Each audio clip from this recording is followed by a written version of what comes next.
300 bilhões. Esse é o valor aproximado do império por trás de uma das marcas mais desejadas do planeta. Um número tão grande que é quase impossível de visualizar. Maior que o PIB de muitos países. Maior que gigantes da indústria tradicional. Maior que empresas que extraem petróleo, constroem arranha-céus ou controlam bancos. E tudo isso carrega duas letras simples. LV. Hoje, a Louis Vuitton é sinônimo de luxo absoluto. Status, poder, exclusividade. Mas a pergunta que quase ninguém faz é: como isso começou? Porque por trás desse império bilionário existe uma história que não combina com luxo. Não combina com riqueza. Não combina com glamour. Existe uma história de pobreza. Existe a história de um adolescente que não tinha dinheiro, não tinha influência e não tinha sobrenome importante. Existe a história de Louis Vuitton. Muito antes das vitrines iluminadas de Paris. Muito antes das filas nas lojas de Tóquio. Muito antes de celebridades desfilarem com bolsas que custam o equivalente a um carro. Existia apenas um menino. Nascido no interior da França em 1821. Infância na pobreza. Antes do luxo, existiu ausência. Antes do império, existiu escassez. Louis Vuitton nasceu em 1821, em uma pequena vila no interior da França. Um lugar simples, rural, distante do brilho de Paris. Ali, o futuro não era algo que se escolhia, menos era algo que se aceitava. Seu pai era agricultor e carpinteiro. Um homem de trabalho manual, acostumado ao esforço físico e à rotina repetitiva. A vida girava em torno da terra, das ferramentas e da sobrevivência. Não havia luxo. Não havia educação refinada. Não havia expectativa de ascensão social. A infância de Louis não foi marcada por conforto. Foi marcada por responsabilidade precoce. Desde cedo, ele ajudava nas tarefas pesadas. Aprendia a lidar com madeira, observava técnicas manuais. Sem perceber, estava desenvolvendo precisão, disciplina e atenção aos detalhes. Mas o golpe mais forte veio cedo. Sua mãe morreu quando ele ainda era criança. A perda de uma mãe não é apenas emocional, é estrutural. Muda a forma como a criança enxerga segurança, pertencimento e futuro. Pouco tempo depois, seu pai se casou novamente. E relatos históricos indicam que o ambiente familiar se tornou difícil. A casa deixou de ser refúgio. E quando o lar deixa de ser abrigo, algo muda por dentro. A maioria das pessoas naquela época nascia e morria na mesma condição social. A mobilidade era mínima. O destino parecia escrito antes mesmo da juventude começar. Mas havia algo inquieto dentro dele. Enquanto ajudava o pai no trabalho manual, Louis também observava. Observava os poucos viajantes que cruzavam regiões maiores. Observava as histórias sobre Paris, que chegavam como rumores de um mundo diferente.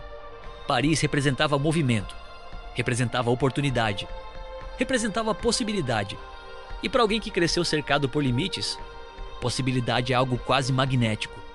A infância difícil não o quebrou, moldou. Ele aprendeu cedo a suportar desconforto. Aprendeu que nada vinha fácil. Aprendeu que depender exclusivamente das circunstâncias significava permanecer preso a elas. E talvez a maior consequência daquela infância não tenha sido a dor. Tenha sido a decisão silenciosa de não repetir aquele destino. O luxo que ele criaria no futuro nasceu da falta total de luxo no início. O símbolo máximo de status mundial começou na invisibilidade social. Isso muda tudo, porque mostra que origem não é sentença. Contexto não é condenação. Escassez pode ser combustível. Quando ainda era adolescente, Louis já entendia algo que muitos adultos nunca entendem. Permanecer no mesmo ambiente significava aceitar o mesmo futuro. E ele não queria aceitar.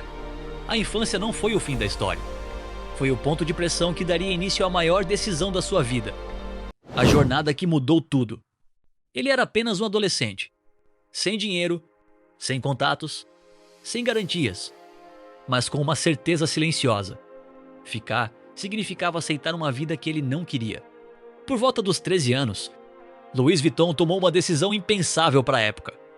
Sair de sua vila no interior da França e ir para Paris. Hoje, essa viagem leva poucas horas. Na década de 1830, era uma travessia brutal. Centenas de quilômetros.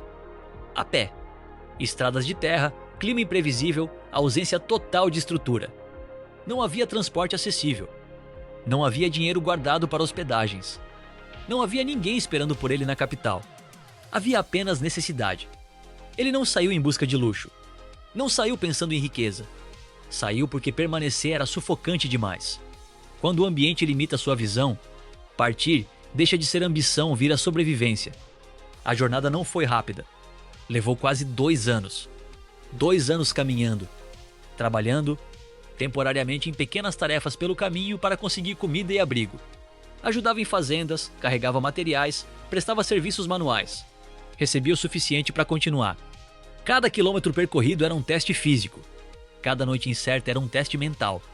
Havia dias de fome, dias de frio, dias em que voltar pareceria mais fácil. Quando finalmente se aproximou da capital, Paris não era apenas um destino geográfico. Era símbolo de oportunidade. Era o centro do comércio, da aristocracia, do movimento. Mas Paris também era impiedosa.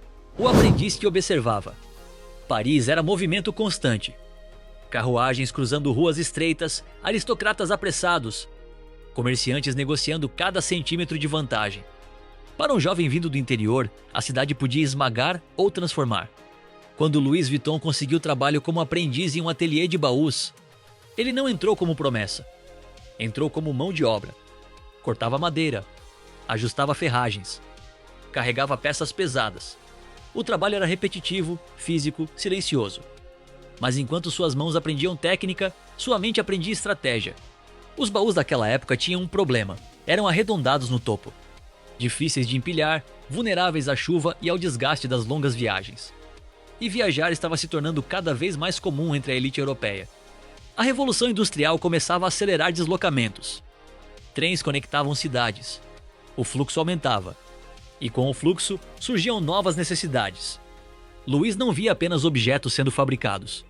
Ele observava comportamento. Percebia a ansiedade dos clientes ao confiar seus pertences a uma viagem longa. Notava o cuidado excessivo com vestidos, joias, documentos. Via frustração quando a estrutura não protegia como deveria. Enquanto outros aprendizes queriam apenas terminar o dia, ele fazia perguntas mentais. Como tornar isso mais leve? Como tornar isso mais resistente? Como tornar isso indispensável? Ali, algo decisivo começou a se formar. A inovação que mudou a viagem.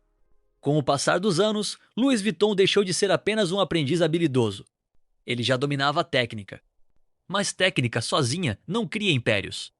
O que realmente o diferenciava era a forma como enxergava o futuro. As viagens estavam mudando. Trens se tornavam mais rápidos, rotas comerciais se expandiam e a elite europeia começava a circular com mais frequência entre cidades e países. O volume de bagagens aumentava e os antigos baús, arredondados, começavam a se tornar um problema logístico. Eles eram difíceis de empilhar, ocupavam espaço demais, escorregavam durante o transporte. Louis percebeu algo que muitos ignoravam: não bastava fazer baús bonitos. Eles precisavam ser inteligentes. Foi então que surgiu uma ideia simples e revolucionária: criar baús com topo plano. Pode parecer detalhe, mas aquele detalhe mudava tudo. Agora, as malas podiam ser empilhadas com facilidade nos trens e navios. Seus baús começaram a ganhar reputação. Clientes influentes recomendavam seu trabalho. O nome Louis Vuitton começava discretamente a circular entre famílias aristocráticas. Ele ainda não tinha um império, mas tinha algo mais valioso naquele momento: posicionamento. Enquanto outros competiam por preço ou tradição, ele competia por inovação. E inovação, quando encontra o público certo, se transforma em poder. O aprendiz que observava agora começava a redefinir o mercado. E Paris começava a perceber. A consagração na corte imperial. A inovação chamou a atenção. Mas o que transformou o nome de Louis em sinônimo de prestígio foi um momento específico: o reconhecimento da elite imperial francesa. Na metade do século XIX, a França vivia sob o Segundo Império. A figura mais influente da época era Napoleão III, e ao lado dele, uma mulher conhecida por sua elegância e exigência extrema, Eugênie de Montijo. Eugênie tornou-se cliente de Louis. Ele foi nomeado embalador oficial da imperatriz. Isso significava algo enorme. Era responsável por preparar, organizar e proteger os pertences da mulher mais observada da CESA, França, em todas as suas viagens.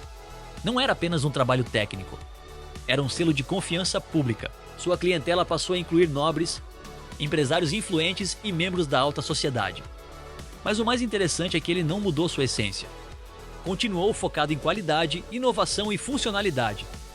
E o que começou como solução prática para viagens estava se transformando em símbolo de poder social. A marca começava a nascer. E Paris já não via apenas um artesão. Via um nome que representava a excelência. A guerra que quase destruiu tudo. O sucesso de Louis Vuitton parecia sólido. Sua reputação crescia entre a elite. Seus baús eram desejados. E Paris começava a associar seu nome a prestígio e inovação. Mas em 1870, a Guerra Franco-Prussiana mudou tudo. A cidade foi sitiada, a economia colapsou e sua loja foi saqueada. Anos de trabalho desapareceram em dias. Para muitos, aquele seria o fim da trajetória. Mas Louis reagiu de forma diferente. Assim que a guerra terminou, em vez de recuar, ele reabriu sua loja maior, mais estratégica, localizada em um ponto nobre de Paris. Além disso, com a popularidade crescente, surgiram imitadores. Outros fabricantes copiavam seu design funcional de topo plano, muitas vezes oferecendo produtos inferiores. Louis percebeu que funcionalidade não bastava. Era necessário criar identidade visual, algo reconhecível à distância. Um selo de autenticidade que distinguisse seu trabalho de qualquer imitação. Foi nesse momento que a marca começou a se tornar intangível. Não se tratava mais de apenas fabricar baús resistentes. Tratava-se de construir percepção. A marca se torna império. Após reconstruir sua loja em Paris, Louis Vuitton sabia que apenas fabricar baús resistentes e funcionais não seria suficiente para consolidar um legado duradouro. O desafio agora era transformar sua criação em algo desejado, reconhecido e inimitável. A concorrência aumentava. Outros artesãos copiavam seu design de topo plano, imitando a funcionalidade sem jamais alcançar a qualidade. Louis percebeu que precisava ir além do físico.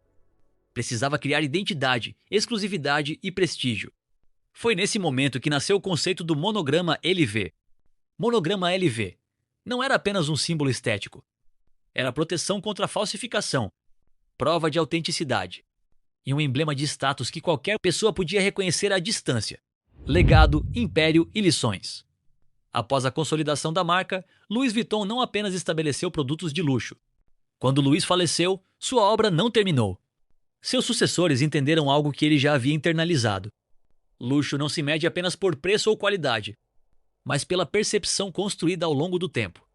A marca continuou crescendo, expandindo globalmente, mas sempre mantendo controle absoluto sobre produção, distribuição e imagem. Cada loja tornou-se mais que um ponto de venda. Tornou-se um templo de marca, onde arquitetura, experiência e atendimento reforçam o valor e o desejo. Nenhuma promoção, nenhum desconto. A escassez e a exclusividade mantêm a aura inalterável. O império que começou com um jovem caminhando da vila até Paris se transformou em parte do conglomerado LVMH, um dos maiores grupos de luxo do mundo. Louis Vuitton deixou um legado de estratégia, visão e consistência que demonstra que grandes impérios não nascem grandes. Eles se constroem com decisões pequenas, inteligentes e persistentes. Cada inovação, cada detalhe pensado, cada proteção contra a falsificação foi parte de uma orquestração de percepção e poder. E aqui está a lição final. A história de Louis Vuitton não é apenas sobre moda. É sobre posicionamento, estratégia e compreensão humana. É sobre criar algo tão desejado que o mundo inteiro aceita pagar qualquer preço. É sobre nunca competir em campos onde todos disputam, mas escolher o espaço onde poucos conseguem entrar. É sobre transformar trabalho, visão e persistência em um legado que atravessa séculos. Hoje, Louis Vuitton continua a inspirar, não apenas pela beleza de seus produtos, mas pelo entendimento profundo do que faz uma marca, um símbolo e uma história valer bilhões. E talvez no final, cada um de nós possa refletir, em nossas próprias vidas e projetos, estamos construindo apenas produtos ou percepções?